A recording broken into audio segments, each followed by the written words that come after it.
नमस्कार। आज के इस नए वीडियो ट्यूटोरियल में आप सभी का स्वागत है। आज का हमारा टॉपिक है एमएस एक्सेल के डाटा टैब के अंतर्गत आने वाला कंसोलिडेट। कंसोलिडेट एक बहुत ही यूजफुल टॉपिक है।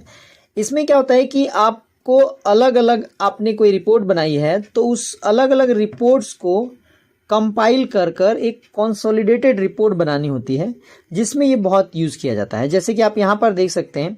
अब देखिए यहाँ पर मैंने मंथली सेल्स रिपोर्ट बना रखी है, जिसमें मैंने जुलाई, अगस्त और इस तरह से सितंबर मैंने यहाँ पे जो बनाया हुआ है, इसमें जो डाटा मेंटेन किया है उसमें नेम ऑफ सेल्समैन है, यानी अलग अलग सेल्समैन हैं जो अलग अलग प्रोडक्ट्स बेचते हैं, उनकी क्वांटिटी की एक इस एम्प्लॉय ने या इस सेल्समैन ने कितना क्वांटिटी बेचा, एक का प्राइस कितना था और टोटल कितना रेवेन्यू कंपनी को आया, और इस तरह से नीचे इन सभी का सम किया हुआ है। और यही प्रोसेस मैंने इन्हीं एम्प्लॉयज़ के साथ अगस्त में भी और सितंबर, यानी कि 3 अलग अलग महीनों में मैंने इसको मेंटेन किया हुआ है। अभी हमारी नीड है कि एक नए पेज पर, यानी एक नई शीट के ऊपर मैं एक कंसोलिडेटेड रिपोर्ट बनाऊं कि इन सभी का 3 महीने का क्या है, हमारी कंपनी का टोटल रेवेन्यू या टोटल सेल अलग अलग डिपार्टमेंट वाइज क्या बना। तो इसके लिए क्या करना है आपको, सबसे पहले इन तीनों के अलावा एक चौथी शीट लेनी है, उस पे आना है और वहाँ पर कहीं पे भी आप एक जगह अपना कर्सर रखिए। वहाँ मैंने यहाँ पर रखा। आपको आना है डाटा टैब पे। डाटा टैब पे आने के बाद कंसोलिडेट, और जैसे ही आप कंसोलिडेट पे क्लिक करेंगे आप देख सकते हैं आपके सामने कंसोलिडेट के डिफरेंट ऑप्शंस आपके सामने आ जाएंगे। यहाँ पे सबसे ऊपर आता है फंक्शन। फंक्शन का मतलब है कि इस डाटा के अंदर, यानी कि आपके पास जो डाटा है इनके अंदर आप क्या चीज़ करना चाहते हैं। जैसे मेरी नीड है कि मेरे पास जो अलग अलग सेल्समैन हैं उनका टोटल सेल, कितने प्रोडक्ट सेल हुए और टोटल रेवेन्यू कितना आया, इस तरह से मुझे 3 महीने का डाटा कंपाइल करना है। तो मुझे ज़रूरत है सम की, तो मैं सम मैंने यहाँ से चूज़ किया। आपके डाटा के हिसाब से आप काउंट, एवरेज, मैक्सिमम, मिनिमम जो आपकी नीड है वो आप ले सकते हैं। ये अलग अलग डाटा के ऊपर अलग अलग काम कर सकता है। मैंने सम लिया। फिर मुझे रेफरेंस लेना है कि किस डाटा के आधार पे ये कंसोलिडेटेड रिपोर्ट बनाई जाए। आप जाएंगे इस एरिया में, यहाँ पर इस पे क्लिक करेंगे। जैसे आप क्लिक करेंगे आपको इसके बाद आना है आपके पहली मंथ की रिपोर्ट पे। जैसे मेरा पहले मंथ का रिपोर्ट है जुलाई का, तो जुलाई का जो हेडिंग एरिया है मैंने वहाँ से लेकर यहाँ तक सेलेक्ट किया। याद रखिएगा कि कभी भी आपको जो मर्ज सेल्स हैं या मर्ज रो है उसको नहीं करना है और टोटल को नहीं करना है। आपको वो एरिया जहाँ से आपको कंसोलिडेटेड रिपोर्ट बनानी है, बनवानी है, वहाँ पे गए, मैंने एंटर मारा तो वापस कंसोलिडेट के ऑप्शंस खुल गए। यहाँ पे देखिए जुलाई मंथ रेफरेंसेस में दिख रहा है, जुलाई मंथ का मेरे पास यहाँ आ गया है। इसको मैं ऐड कर दूंगा ऑल रेफरेंसेस के अंदर, क्योंकि मुझे 3 महीने का कंसोलिडेटेड बनाना है।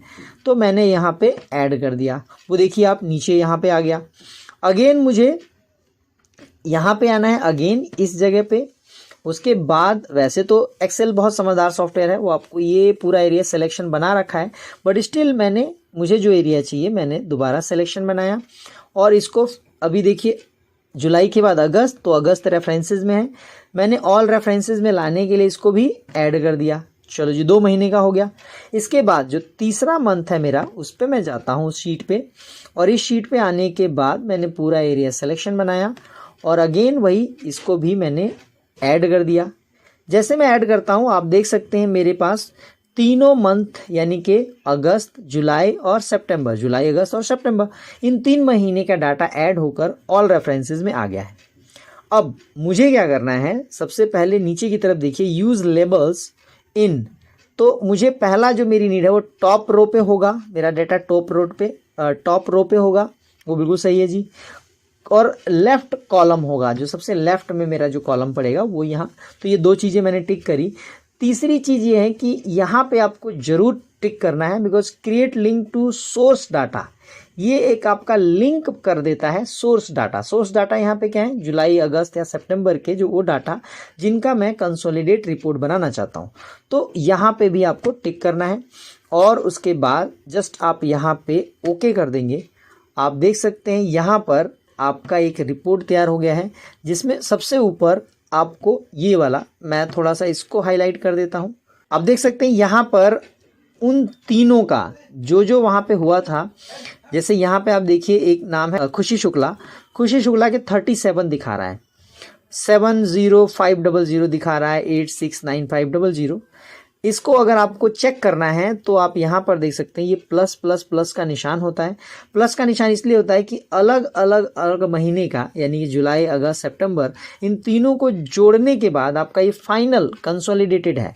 लेकिन आप फिर भी क्रॉस चेक करना चाहते हैं कि भाई किस आधार पे इसने 37 किया और इतना रेवेन्यू बताया, तो आपको यहाँ प्लस पे क्लिक करना है। जैसे आप क्लिक करेंगे आप देखिए यहाँ पे कंसोलिडेट 1 2 3 या कंसोलिडेटेड जो मेरे इस फाइल का नाम होगा वो यहाँ दिखाएगा, मेरी इस वर्कशीट का नाम होगा वो यहाँ दिखाएगा। यहाँ पे पहले महीने में 13 था, 18 था, फिर 16 था। आप इन तीनों को अगर काउंट करेंगे तो 37 जो मेरा सम आ रहा है।